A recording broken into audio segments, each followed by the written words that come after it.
Cheikh Ahmadou Kara nag bi mu ñëwee ah dafa am lu sabat loolu parce que en 1986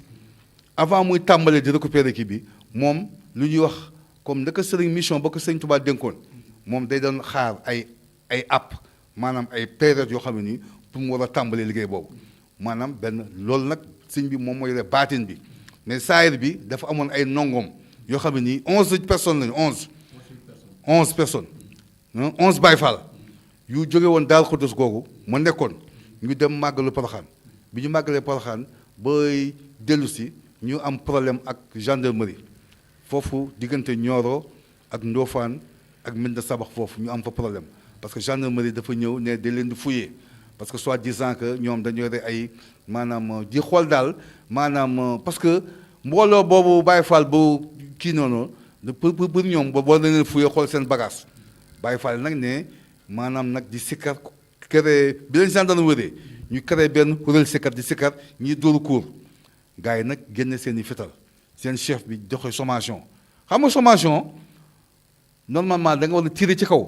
pour wan nit ñi ne maanaam force de l'ordre moo jàkkaarloo yow mais sommation bi ñu def dañoo tirer ci tànku Baye Fall bu ci gën a ndaw mu yow rigal te rigal moomu kooku maanaam mën nga ci njaareem te kooku magam mi ngi woon ci kii bi muy wax Babacar Diagne moom mi ngi fii Daaru Al Murti moom mi ngi fi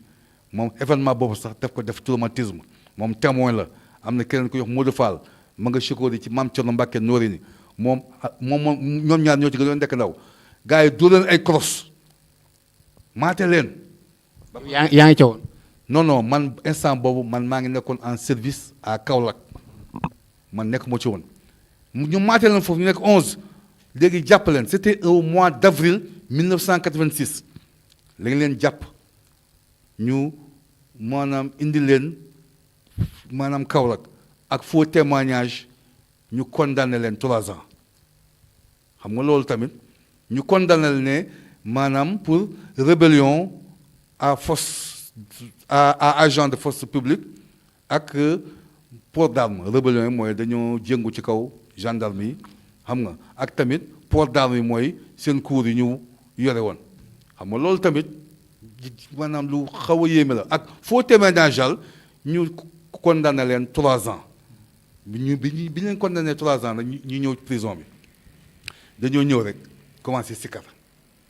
mais prison man maa ngi fa woon prison Kaolack mel ni benn bombe boo explosé foofu parce que lu musul am ci prison yi ay benn heurel ay Baye Fall ñëw foofu di sikkar maanaam bi ñuy sikkar après benn jour deux jours après ñoom xam nga suñ loo xam nga dis ni bu ñu condamné yow am nga droit def appel maanaam ñu xoolaat appel woo ma jox ma ko ne ko ne ma damaa bëgg kii appel bi ñu déposé ko fële bureau greffe pour ñoom ñu kii daal man ba may dem di jéem a di déposé ci kii bi yàgg moo sax ci bureau ba ñu ne ma am na ko lay seet ci biti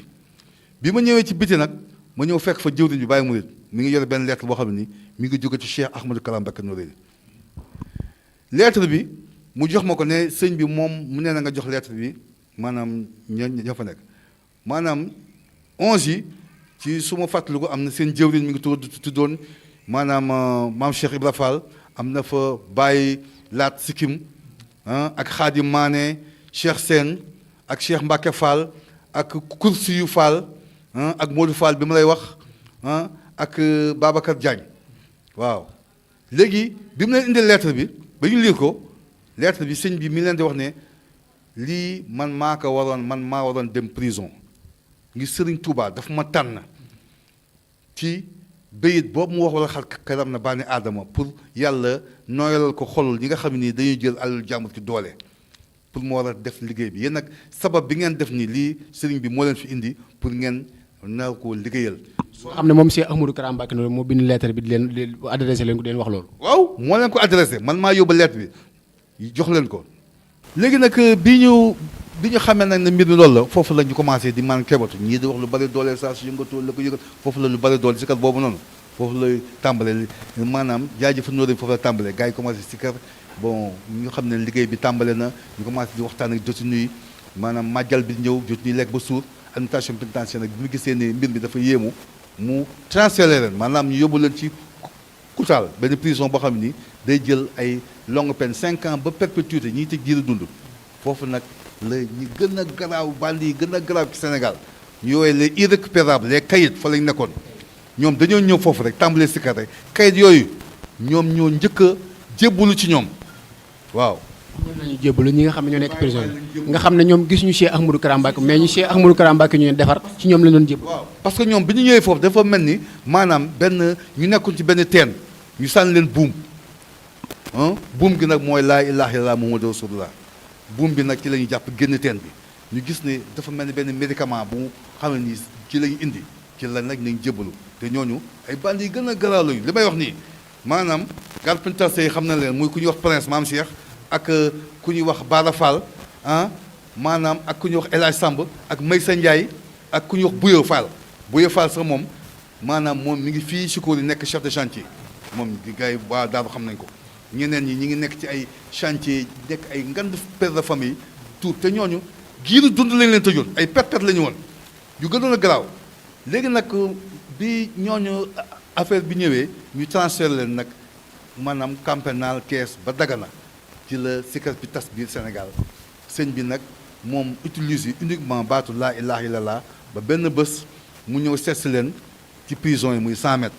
mooy déggoon ngeen bi bu sëñ bi ñëwee 100 mètres te temps boobu Dut Sekk ma nga fa woon ba sëñ bi waxam bu rëy goog ci Dut Sekk sëñ bi wax leen nag ne bon moom ku bon mi ngi nekk ci xol maanaam bon ci xol la nekk maanaam ku gëmul yàlla gëmul yonent bi sallallahu alayhi wasallam nangawul Sëriñ Tuubaa kooku moo bon waaw te baax moom yàlla moo koy kii di te sëñ bi mi ngi employé maanaam tuub te xam nga gars yi dañuy yaakaar ne tuub maanaam ay affaire de tubaab bu nu tubaab bu nu tuubloo kenn yàlla moom da ngay tuub ci yàlla muy tabasul nafsu da ngay tuub ci yàlla ba pare maanaam topp ndigalu sëriñ bi di sikkar ak sëñ bi moom baatinam lay utiliser bu utiliser gars yooyu te nee naa la nii képp ñu fa libéré nii sëñ bi di leen yóbbu ci daaraam yi am na daara yu bari yoo xam ne ay Chikori ay Lamsaar ay maanaam axlu jundulaa ak ay daaru Xudóos ay yeneen daara yoo xam ne nii moo fi nekkoon di récupérer gars yi bi mu demee nag ba en 1995 ba Cheikh Saliou Mbacke jox ko téeram boobu nag ci la nag tàmbale nag véritablement di xool xam nga ñële ñu mu njëkk a récupéré mooy ñi gën a garaaw ci Sénégal ñoom la sëñ bi récupéré bandi yi dëggantaan ak sëñ bi danaan dem ci gorot yi di récupéré gars yooyu léegi nag bi Sénégal tolloo benn jamono goo xam ne nii maanaam lu yéeme moo fi doon xew muy dafa amoon benn groupe bandi bu ñuy wax la bande au gros maanaam ñoom waaw bande le gros maanaam benn ivoirien la Johnson tamit ñooñu dañ doon nekk lu mot ay libérien nga fa ay ghanéen ay benn sénégalais moo fa nekkoon ñoom dañ doon attaqué ay banque ak ay poste yore seen arme yu garaaw ay kalachnikov ko léegi nag affaire boobu bi mu nekkee ba gars yi jàppaleen mu nekk benn xeetu maanaam criminalité boo xam ne musul xew Sénégal te tamit ca jamono yooyu mu am ay soldats yu bari yu libéré armée ay soldats yu bari yu libéré sëñ bi nag soldats yooyu la fexe ba récupérer waaw. mu mel ne foofu la ñuy desandi mu mel ne jamono ji li nga xam ne moo di actualité